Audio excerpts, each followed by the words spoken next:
Hello friends, तो आम एशियार सब क्लीनेस्ट विलेज मालिंगलंग विलेज आज बुलापी जाऊँ। सकाल सकाल नूडल्स खाई बाहर पड़ू। देन से पहुँचिकी आम आमर लंच ऑर्डर कर देलु। तो सेठिका अनुसार तुमको भेज प्लेट सहित नॉन भेज किसी भी आइटम ऑर्डर करने पड़ो। तो भेज बहुत प्रकार आइटम थिला। देन आम नॉन भेज आइटम रे चिकेन ऑर्डर करूँ। खाଇବା बहुत ही बढ़िया होता। देन आम डकी रिवर बुलापी जाइलु। व्यू पॉइंट आप देखिपे केते सुंदर दिशुची।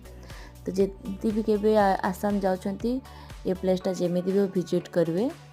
देन आमर जो राति थिला बुकिंग थिला से पहुँचला पर आम से ऑर्डर करूँ आम डिनर। ये भी सेम रूल थिला कि भेज प्लेट सहित आप नॉन भेज किसी ऑर्डर करेंगे बोली। तो भेज प्लेट सहित माछ तरकारी ऑर्डर करूँ। That's it. तो वीडियो जब आपको भल लगी था तो लाइक शेयर सब्सक्राइब करने को बिल्कुल भी भूलिए। Thank you.